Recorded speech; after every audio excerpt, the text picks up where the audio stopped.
આમ જોવા જઈએ તો ઐતિહાસિક પૌરાણિક નગરી વડનગર હાટકેશ્વર મહાદેવ પટાંગણમાં ત્રિદિવસીય શિવ પંચાયત પ્રાણ પ્રતિષ્ઠા મહોત્સવ યજ્ઞ શાળા સુવર્ણ શિખરનું અનાવરણ લેસર શો ગુજરાત રાજ્યના મુખ્યમંત્રી જેવા કે આધ્યાત્મિક ચેતનાની ઉર્જા ઉતરી આવી હોય તેવા ભૂપેન્દ્ર પટેલના વરદ હસ્તે લોકાર્પણ કરવામાં આવ્યું હતું।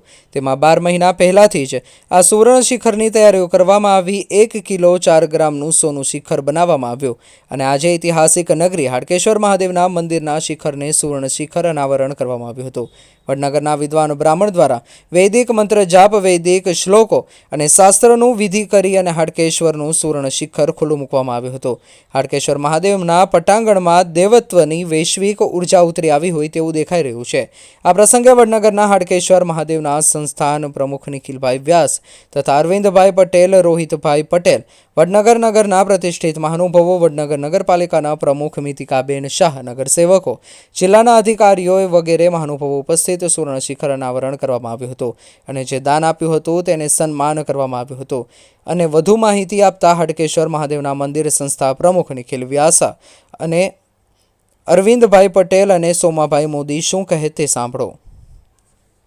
રિપોર્ટર જીગર પટેલ સાથે નાગજી ઠાકોર, વડનગર। શું કહેશો દાદા, આજે વડનગરની અંદર એક ઐતિહાસિક દિવસ બન્યો।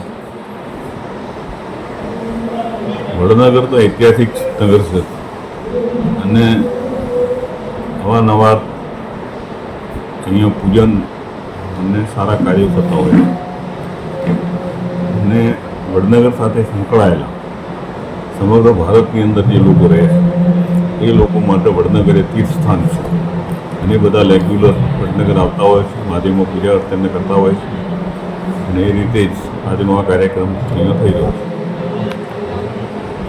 વડનગર હજુ પણ વિકાસની હરણફાળ ભળી રહ્યો છે, એ માટે આપ શું કહેશો? વડનગરનો અધિકાર છે, વડનગરનો અધિકાર એ રીતે છે કે નરેન્દ્રભાઈ સમગ્ર ભારતની જવાબદારી સંભાળશે અને વડનગરના વતની છે તો પોતાના ગમને ભૂલો નહીં। શું કહેશો, આજે સુવર્ણ શિખરનું અનાવરણ કરવામાં આવ્યું વડનગરની પાવન ભૂમિ ઉપર શ્રી હાટકેશ્વર દેવાધિદેવ શ્રી હાટકેશ્વર મહાદેવ ક્ષેત્રના અધિષ્ઠાતા દેવ સમગ્ર નાગરિક જ્ઞાતિના કુળદેવતા દેવસ્થાન ઉપર સુવર્ણ કળશ 1 કિલો 400 ગ્રામનો જે બનાવવામાં આવેલું હતું તેનું શ્રી ભૂપેન્દ્ર મહેતા સાહેબ અને પટેલ સાહેબ ભૂપેન્દ્રભાઈ પટેલ સાહેબના હસ્તે અનાવરણ કરવામાં આવ્યું। આગામી સમયમાં શું પ્લાન છે મહાદેવ ટ્રસ્ટ તરફથી?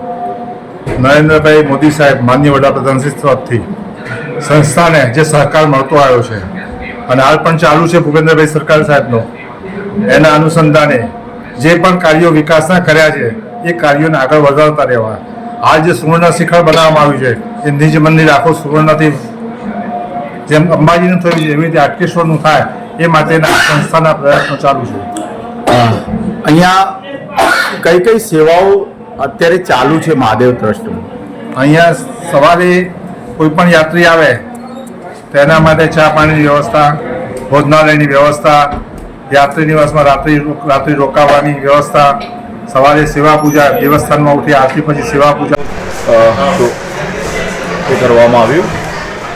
આપના માધ્યમથી હાટકેશ્વર સાનિધ્યમાં આજે સુવર્ણ શિખર ભૂપેન્દ્રભાઈ આપણા સીએમ શ્રી ખુલ્લું મૂક્યું, આનંદની લાગણી થઈ અને આજનો દિવસ એ હાટકેશ્વર મહાદેવ માટે બહુ મહત્વનો દિવસ રહ્યો। કેટલું સોનું અંદર વપરાયેલું છે અને કેવી રીતે દાતાઓએ દાન કર્યું છે? સોનું 1 કિલો 400 ગ્રામ જેટલું વપરાયું છે અને 1 ગ્રામથી માંડીને 250 ગ્રામ સુધી દાતાઓએ સહયોગ કર્યો છે અને એના એ લોકોના મદદથી આજે સુવર્ણ શિખરનું લોકાર્પણ થયું।